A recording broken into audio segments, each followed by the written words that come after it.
अस्सलाम वालेकुम वरहमतुल्लाहि वबरकातुहू नहमदुहू व नसल्ली अला रसूलिहिल करीम अम्मा बाद औज़ु बिल्लाहि मिनश शैतानिर रजीम बिस्मिल्लाहिर रहमानिर रहीम रब्बिश्रह ली सदरी व यस्सिर ली अमरी वहलुल उक़दतम मिन लिसानी यफ़क़हू क़ौली।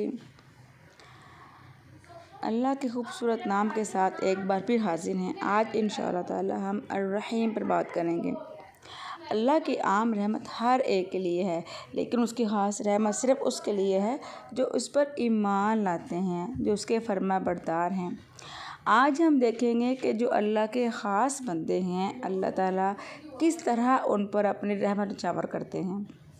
यानी कि वैसे अल्लाह की आम रहमत से हर कोई मुस्तफ़ीद हो रहा है, लेकिन ख़ास अल्लाह ताला के मोमिन बंदे, फर्मा बरदार बंदे, जिन पर अपनी रहमत ख़ास नाज़िल करता है, तो वो ख़ास बंदे कौन से हैं आज हम देखेंगे। जो अल्लाह के ख़ास बंदे हैं, अल्लाह ताला किस तरह उन पर अपनी रहमत निछावर करते हैं।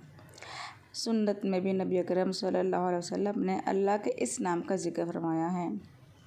एक सहाबी कहते हैं कि मैंने नबी करीम सल्लल्लाहु अलैहि वसल्लम से कहा, मुझे ऐसी दुआ सिखा दें जो मैं हर नमाज में मांगा करूं।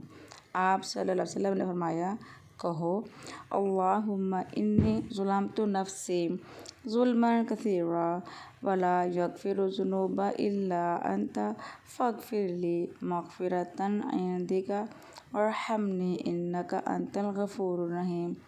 अल्लाह, मैंने अपने जान पर जुल्म किया, बहुत ज़्यादा जुल्म किया, और मेरे गुनाहों को तो तेरे सिवा कोई बख्शने वाला नहीं। बस तो अपनी रहमत से मेरे गुनाहों को बख्श दे, मुझ पर रहम फरमा, बेशक तो बहुत ज़्यादा बख्शने वाला, रहम फरमाने वाला है। इब्ने उमर कहते हैं कि हम आप सल्लल्लाहु अलैहि वसल्लम की सिर्फ़ एक मजलिस में 100 बार ये दुआ शुमार किया करते थे, जो आप पढ़ा करते थे। कौन सी दुआ?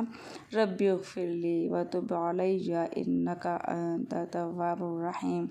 ऐ मेरा रब, मुझे बख्श दे, मुझ पर रहम फरमा, बेशक तू ही बहुत ज़्यादा तौबा कबूल करने वाला, रहम फरमाने वाला है। हम लोग कितने गुनाह करते हैं, कितनी गलतियाँ करते हैं, लेकिन वो इतना रहीम है, फिर हमारे गलतियों को, हमारे कोताही को माफ़ कर देते हैं।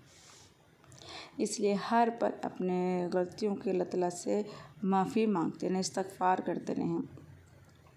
फिर अल्लाह ताला अपनी मेहरबानी मोमिन बंदों पर सिर्फ़ आखिरत में नहीं बल्कि दुनिया में भी करते हैं। अल्लाह की ये जो रहमत है, वो मेहरबानी दुनिया में नज़र आती है। सूरत अल हदीद में अल्लाह ताला फरमाते हैं, ऐ लोगों जो ईमान लाए हो, अल्लाह से डरो और उसके रसूल सल्लल्लाहु अलैहि वसल्लम पर ईमान ले आओ, वो अपनी रहमत से दोहरा हिस्सा तुम्हें देगा और तुम्हें ऐसा नूर अता फरमाएगा जिसके ज़रिए तुम चलते रहोगे और तुम्हारे गुनाहों को बख्श देगा। और अल्लाह ताला बख्शने वाला, रहम फरमाने वाला है। आखिरत में भी अल्लाह ताला अपने प्यारे बंदों के चेहरों को रोशन कर देंगे। नहीं, जिस तरह अल्लाह ताला दुनिया में अपने मोमिन बंदों की हिफाजत करते रहे थे ना, इसी तरह अल्लाह रब्बुल इज़्ज़त आखिरत में भी अपने मोमिन बंदों को दोज़ख के अज़ाब से बचाकर अपनी ख़ास रहमत में जगह अता फरमाएंगे। तो अल्लाह ताला से हमें यही दुआ मांगनी चाहिए कि अल्लाह ताला न सिर्फ़ इस दुनिया में बल्कि आखिरत में भी अल्लाह ताला हम पर अपना रहम करें, अपनी रहमत से हमें दोज़ख के अज़ाब से बचाकर जन्नतुल फ़िरदौस के बुलंद दर्जात अता फरमाएं। इलाही आमीन। एक बात याद रखें कि जब अल्लाह ताला किसी पर अपना फ़ज़ल करना चाहे ना, तो उसे कोई रोक नहीं सकता। बंदों में क्या होता है कि अगर एक शख्स किसी दूसरे पर एहसान करने लगता है और किसी को पता चल जाए कि ये उसका भला करने लगा है, तो वो उसे रोक लिया जाता है, उसको रोक लेते हैं झूठा इल्ज़ाम लगाकर, और उसको वो काम करने ही नहीं देते हैं। जबकि अल्लाह की ज़ात ऐसी नहीं, वो जब चाहे जिस पर अपना फ़ज़ल करना चाहे, अल्लाह को तो कोई रोक ही नहीं सकता। वो हम लोग नमाज के बाद नहीं ज़िक्र पढ़ते हैं, उसमें भी ये दुआ आती है ना कि जब अल्लाह ताला किसी को देना चाहे तो कोई रोक नहीं सकता, और जिसको रोक ले वो कोई दे नहीं सकता। कुरान पाक में अल्लाह ताला फरमाते हैं, जो कुछ अल्लाह ताला लोगों के लिए अपनी रहमत में कुछ खोल दे तो उसे कोई बुलंद करने वाला नहीं, और जो चीज़ अल्लाह बंद कर दे तो उसे कोई खोलने वाला नहीं।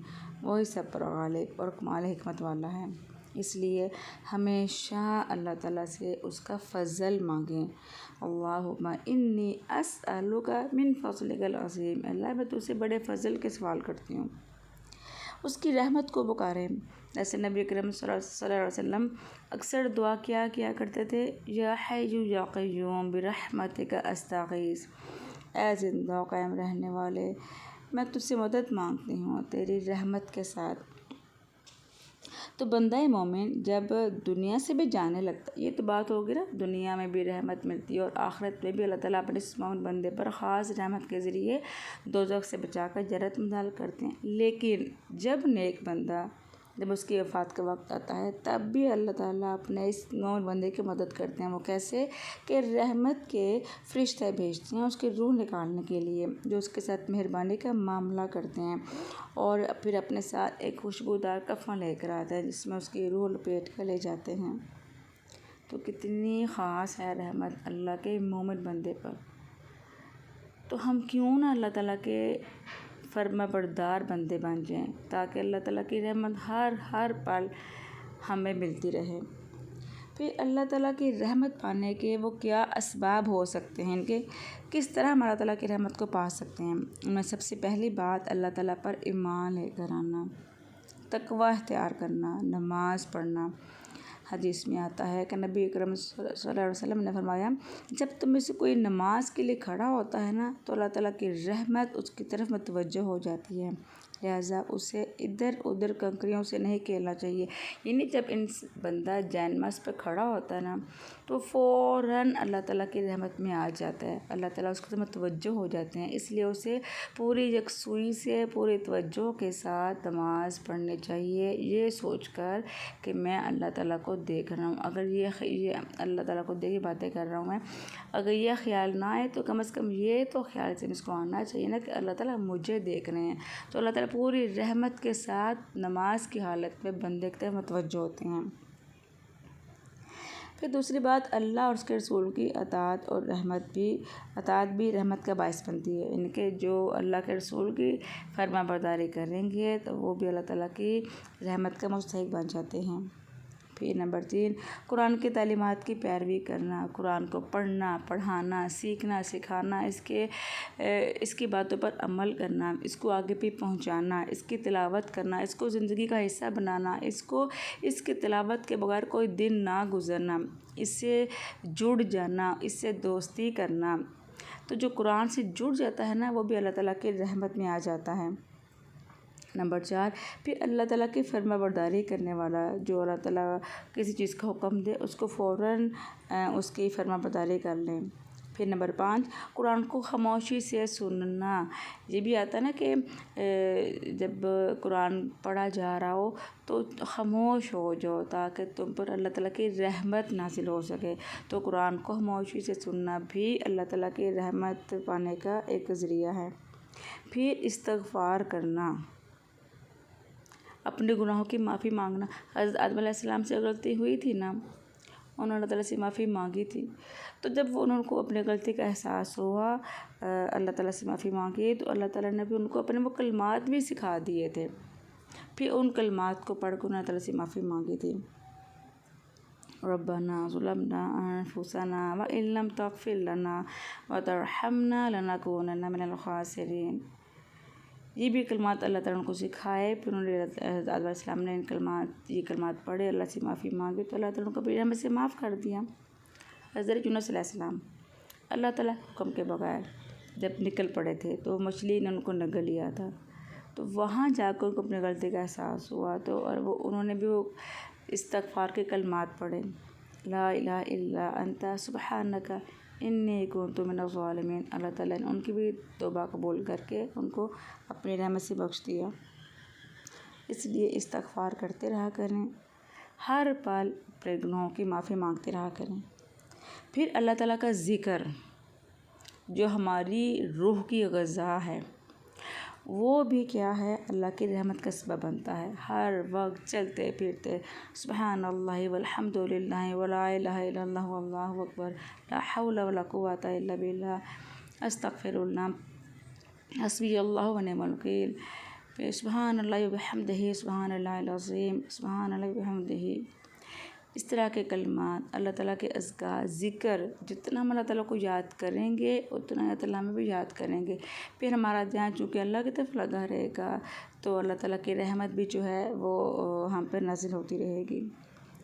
फिर अल्लाह की जो सिफ़त है वो अर्रहीम जानने के बाद जब हमने इतनी बातें अल्लाह ताला की रहीम की सिफ़त के हवाले से पढ़ी, अब हम पे लाज़िम क्या होता है, तो हमें भी क्या चाहिए फिर अल्लाह ताला की रहमत को मुख्तलिफ़ चीज़ों के अंदर महसूस करें। हमें अल्लाह की रहमत से मायूस नहीं होना चाहिए और रहीम जिस तरह अल्लाह ताला हम पर अपनी रहमत करते हैं ना, तो अल्लाह ताला हमसे उम्मीद भी ये करते हैं कि हम भी दूसरे बंदों पर भी ऐसे ही रहमत मेहरबानी का मामला करें। अगर ये नहीं कि सिर्फ बाहर हम बहुत अच्छे बने, बल्कि घर के मामलात में भी आपस में रहीम रहमत और आपस में शफ़क़त का बर्ताव करना वाला हमें होना चाहिए। संग दिली नहीं होनी चाहिए हमें। तो ये रहमत ही तो है कि हमारे के एक मोमिन बंदे की जो पहचान होती है ना, वो कैसे कि वो किसी दूसरे की तकलीफ़ में ना कभी खुश नहीं होता, बल्कि कुड़ता जितना हो सके उसकी तकलीफ़ दूर करने की कोशिश करता है। ये उसके मेहरबान रहीम होने की निशानी होती है कि दूसरों के साथ नरमी का मामला करता है। तो अल्लाह ताला से हम दुआ करते हैं कि वो हम पर रहम फरमाए और हमारे दिलों में हर एक के लिए रहम डाल दे। कल फिर इंशाअल्लाह ताला के नए सिफ़त के साथ दोबारा बात करेंगे। तब तक के लिए अल्लाह हाफ़िज़। अपना ख़्याल रखिएगा। अस्सलामु अलैकुम व रहमतुल्लाहि व बरकातुहू।